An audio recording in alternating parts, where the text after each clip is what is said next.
निगरान वज़ीर आज़म अनवारुल हक काकड़ कहते हैं कि कश्मीर पाकिस्तान का अटूट अंग और तस्फिया तलब मामला है। कश्मीर पर 3 जंगें लड़ चुके, 30 भी लड़ना पड़ी तो लड़ेंगे। मजीद पता है बरतानिया पे इस टाइम हुकूमत कौन कर रहा है, उसके बारे में भी देखें। वज़ीर आज़म कौन है बरतानिया का? इंडियन ऋषि सनत इंडियन है।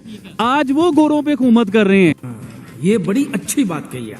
और जब भी हुकूमतें तब्दील होती हैं एक मौका तो मिलता है कि आप रीविजिट करें, चीज़ों को देखें कि किस तरह मामलात को हम आगे लेकर चलेंगे। और जो डेड लॉक पिछले 4-5 सालों से है पाकिस्तान भारत के दरमियान, उसको टूटना तो चाहिए। लेकिन उन्होंने बाकायदा तौर पर उर्दू में एक लंबी चौड़ी स्टेटमेंट जो है वो जारी की और मैसेज जो है वो जाहिर है कि पाकिस्तान के लिए था, पाकिस्तान की हुकूमत के लिए। वो ये कहते हैं कि हम पाकिस्तान को भूले नहीं हैं और पाकिस्तान की जो पॉलिटिकल क्लास है वो या तो परेशान है, घबराती है, शाय है, इंडिया के हवाले से ज़्यादा बोलती नहीं है क्योंकि वो समझते हैं कि ये जो प्रोजेक्ट है ये फ़ौज के पास है इंडिया का और कश्मीर का, सो लिहाजा हमें कुछ करने की ज़रूरत नहीं है। दोस्तों स्वागत है आपका आपके चैनल EFC में। दोस्तों भारत के गृह मंत्री अमित शाह ने जब से POK के लेकर अपनी संसद में जो बयान दिया है उससे पाकिस्तान में तहलका मचा हुआ है।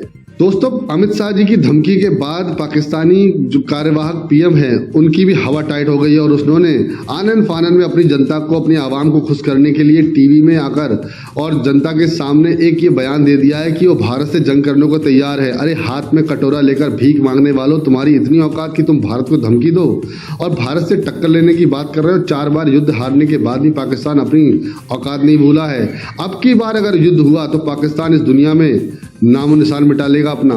देखिए कैसे पाकिस्तानी मीडिया में हाहाकार मचा है और कैसे भारत के लिए गए निर्णयों से पाकिस्तान की फटी पड़ी है। तरफ तो ये चलती है, इसके ऊपर आपको पता है मैं काफी एट लेंथ बात कर रहा हूँ कि पॉलिटिकल क्लास जो है पाकिस्तान की वो क्यों नहीं बोलती। हमारी पॉलिटिकल क्लास को क्या मसला है, क्यों अमित शाह साहब और राजनाथ सिंह बोल सकते हैं, क्यों पाकिस्तान का डिफेंस मिनिस्टर या पाकिस्तानी लीडरशिप नहीं बोल सकती। एक तो ये पॉइंट है। तो ये एक पॉलिटिकल सोल्यूशन है, लेकिन अनफॉर्चुनेटली पॉलिटिशियंस भी इसमें कोई रोल प्ले नहीं करना चाहते और कोई रोल प्ले नहीं कर सके। अगर आप देखें, अगर आप पूछें जो बलूचिस्तान के लीडर्स जो हैं उनको अगर आप देखें तो वो एक और एंगल से ऑपरेट करते हैं। वो समझते हैं यार के एस्टैब्लिशमेंट सारा कुछ करती है और हम पीछे हट जाएंगे और हम नहीं बोलते इस मामले के अंदर, ठीक है। लेकिन जो हमारी एस्टैब्लिशमेंट है वो समझती है कि ये जो सियासतदान है ये पूरी हमारे साथ खड़े नहीं होते और जो खड़े होते हैं वो अपनी अपनी लड़ाइयाँ इनकी, फिर ये ट्राइबल कल्चर है, फिर और चीज़ें हैं। और इंडिया के हवाले से अगर आप देखें कि कोई है पाकिस्तान में माई का लाल जो अमित शाह को जवाब दे और राजनाथ सिंह को जवाब दे। राजनाथ सिंह ने कितनी दफ़ा कह दिया है कि जनाब मैं पाकिस्तान पे हम जो कश्मीर हासिल कर लेंगे, कोई पाकिस्तानी नहीं बोलता। ये एक मैं बात बताऊँ, अब इसकी इंटरनल, इसकी जो डायनामिक्स पाकिस्तान की समझें। इंटरनल डायनामिक्स ये है कि ये जो कश्मीर और इंडिया जो है इसमें क्योंकि पॉलिटिशियंस को ओवर रूल कर दिया जाता है, तो जब कश्मीर और इंडिया को ओवर रूल कर दिया जाता है तो फिर पॉलिटिकल क्लास की जो ऑब्जर्वेशंस हैं, असेसमेंट्स हैं, ओपिनियन है, डिसीजंस हैं, उनको ओवर रूल कर दिया जाता है। तो ठीक है, फिर एस्टैब्लिशमेंट खुद ही दे के हम क्यों करें। सो जब होगा क्या कि जब इंडियन लीडरशिप बोलती है तो सियासतदान कहते हैं ठीक है फौज ही जवाब दे, हम क्यों दें। फिर फौज क्या करती है कि वो जारी बात है, कभी कभी वो समझते हैं कि ये एक उनकी पॉलिटिकल रैटरिक है, छोड़ें, इग्नोर करें। और कई दफा ये होता है कि आप कोई ना कोई ऐसे लीडर होते हैं जैसे शेख रशीद हुआ करते थे या फवाद चौधरी हुआ करते थे जो मीडिया में अटेंशन लेने के लिए कोई ना कोई इस तरह की स्टेटमेंटें दे दिया करते थे और जिससे एटलीस्ट ये होता था कि चलो एक जो है ना मीडिया कंजम्पशन, इंडियन मीडिया भी आप देख लें, आप इसमें आप बड़े आराम से देख सकते हैं कि पाकिस्तान जो भी बातें कर रहा है, भारत जो भी बातें कर रहा है, लीडरशिप पाकिस्तान कोई जवाब नहीं देता। अरे कहना क्या चाहते हो? दहशत गर्दों के ताकुब में अफवाज पाकिस्तान अफगान सरहद को अबूर कर सकती हैं? देखिए अगेन 6 हकायक तो हमारे पास मौजूद हैं कि जो हमला हुआ DI खान में, बन्नू में, पसनी में, चित्राल में, स्वात में, मियांवाली में, यहाँ पे इन सारे हमलों में अफगान सरजमीन इस्तेमाल की गई, इसके सबूत हमारे पास मौजूद। اب آپ کا سوال کہ کیا پاکستان کی فوج، پاکستان کی فورسز جو ہیں وہ ایک بین الاقوامی سرحد جو ہے اس کو کراس کر کے جا سکتی ہیں یا نہیں؟ یہ ایک UN کا چارٹر ہے، اس کا پاکستان آف کورس حصہ ہے، اور وہ کہلاتا ہے آرٹیکل 2(4). اس کے تحت کوئی بھی ملک دوسرے ملک کی جو ساورنٹی ہے اس کی سرحد کو پار نہیں کر سکتا. اگر افغانستان کچھ غلط کر رہا ہے تو اس کا مطلب یہ نہیں کہ ہم بھی کوئی غلط کام شروع کر دیں. اس کے اندر ایک ایکسیپشن UN ضرور دیتی ہے اور وہ کہلاتا ہے آرٹیکل 51. اس میں ایکسیپشن یہ دی گئی ہے کہ اگر آپ کے سیلف ڈیفense میں یہ کام کر رہے ہیں، اگر آپ سرحد کراس کر رہے ہیں بین الاقوامی اور وہ سیلف ڈیفense میں کر رہے ہیں تو پھر اس میں کچھ جان بن جاتی ہے. اپنے اون پہ میرے خیال پاکستان کو ایسا نہیں کرنا چاہیے. ٹھیک ہے. جب تک کہ عالمی دنیا جو ہے جس میں خاص طور پہ امریکہ، یورپین یونین، چین، روس، یہ 4 طاقتیں جو ہیں ان کو ہم پہلے ثبوت بتائیں کہ جی ہمارے پاس یہ ثبوت ہیں اور یہ کام ہم سیلف ڈیفense میں کرنے چلیں، ٹھیک ہے، تو پھر تو جائز ہو جائے گا. ہمیں اپنے اون پہ یہ کام نہیں. اس کے لیے پہلے ہمیں گراؤنڈ بنانے ہوگے. انور صاحب، اگر پاکستان براہ راست کارروائی کرتا ہے تو آپ کے خیال میں اس کے ممکنہ اثرات کیا ہو سکتے ہیں؟ کیونکہ اگر اتنا سادہ معاملہ ہوتا تو بہت پہلے ہو چکا ہوتا. پاکستان نے ہمیشہ افغان گورنمنٹ سے کہا کہ یہ ایویڈنس ہے اور آپ ہمیں ان دہشت گردوں کو پاکستان کے حوالے کریں تاکہ ہم اپنے قانون کے مطابق ان کے خلاف کارروائی کر سکیں.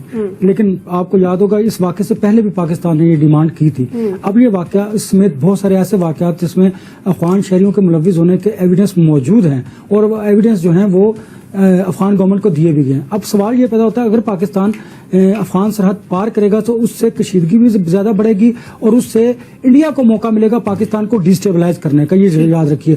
اور خدا نخواستہ پاکستان میں دہشت گردی کے واقعات بڑھ سکتے ہیں. ہاں، آپ نے کرنا کیا، آپ اس معاملے پر سرحد پار کرنے سے پہلے آپ تمام جو ممالک ہیں، اسپیشلی جو ڈاکٹر صاحب نے جن کا ذکر کیا وہ، اور پاکستان کے جو سعودی عربیہ، قطر، UAE اور خطے کے جو ممالک ہیں ہمارے جو، ان کو اعتماد میں لے. اس کے بعد پھر یہ فیصلہ جب ان کو اعتماد میں لے لے تو پھر کیا جا سکتا ہے. اس سے پہلے پاکستان کے لیے مزید خطرناک ثابت ہو.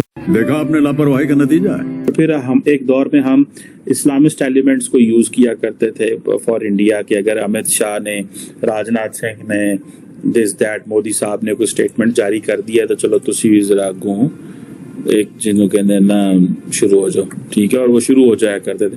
اب اس طرح کی چیز نہیں ہے. اب تھوڑی سی چیز بدل گئی ہے. اب تھوڑا سا جو لوگ ہیں وہ کہتے ہیں نہیں یار یہ آپ ہمارے سے زیادتی ہو رہی ہے، ہم کیوں بات کریں. اینڈ دین پھر جو مین اسٹریم پولیٹیکل پالیٹیشین ہے جیسے عمران خان ہے، باقی وہ کہہ رہے ہیں کہ یہ at the expense of our political capital they want to achieve their strategic objectives. ٹھیک ہے جناب. سو وہ اب جو ملٹری کو فیور بھی دیتے ہیں سیاستدان تو they want something in return. So یہ بڑی وہ جو ایک ہے اسٹیٹ کا کاز کیا ہے اور ایک یہ ہے کہ جو پولیٹیکل کلاس اور اسٹیبلشمنٹ کی آپس کی جو رفٹ ہے. فار ایگزامپل بہت سارے لوگ کہہ رہے تھے یار آج 14 اگست ہے لیکن اتنی نیشنلزم نہیں ہے. کیا پاکستان کی نیشنلزم کم ہو رہی ہے؟ کہ ہانگ کانگ دنیا کی ایک پاور بنا ہوا تھا، اکانومی میں بھی، اسٹاک ایکسچینج میں بھی، ہر چیز میں وہ پاورفل بنا ہوا تھا. ابھی انڈیا نے اسے بیٹ کیا. اب اکانومی میں، اس میں اسٹاک ایکسچینج میں انڈیا نے ہانگ کانگ کو بیٹ کر کے اس کی جگہ، اس کی سیٹ انڈیا نے سنبھال لی. جلوہ ہے ہمارا. یہ تو ہو گیا اسٹاک ایکسچینج. ابھی آئے تھوڑا سا پیچھے، جو ہر بندے نے خبر سنی ہوئی لیکن میرے طریقے سے کسی نے نہیں سنی ہوئی. میں آپ کو بتاتا ہوں برطانیہ کے بارے میں کہ برطانیہ دیکھیے اس ٹائم کسی ایک ٹائم تھا کہ برطانیہ میں سنا جاتا تھا، جس پتا چلتا تھا، کتابوں میں پڑھتے ہیں، ہسٹری میں ہم لوگ پڑھتے ہیں کہ برطانیہ برے صغیر پاک ہند پہ جو اس نے حکومت کی، اس کا قبضہ تھا، رول کیا اس نے، پورے برے صغیر کے اوپر اس نے پاور دکھائی اپنی. برطانیہ دنیا کے 5ویں نمبر پہ اکانومی پہ تھا. انڈیا نے اسے بیٹ کیا، ایسے سائیڈ پہ کیا اور 5ویں نمبر پہ انڈیا آ کے بیٹھ گیا. یہ تو چھوٹی سی بات ہے سر. ابھی آگے چلیے، ابھی آگے مزہ آئے گا آپ کو. اب آپ دیکھیں، ہم سنتے تھے کہ برطانیہ نے حکومت کی برے صغیر پاک ہند پہ. آپ کو پتا ہے برطانیہ پہ اس ٹائم حکومت کون کر رہا ہے؟ اس کے بارے میں بھی دیکھیں. وزیر اعظم کون ہے برطانیہ کا؟ انڈین رشی سنت انڈین ہے. آج وہ گوروں پہ حکومت کر رہے ہیں. بات تو صحیح ہے. دوستوں آپ کو یہ ویڈیو کیسی لگی؟ اس ویڈیو کو ضرور شیئر کیجیے، لائک کیجیے، سبسکرائب کرنا نہ بھولیے ہمارے چینل EF City Chat کو. جے ہند، وندے ماترم.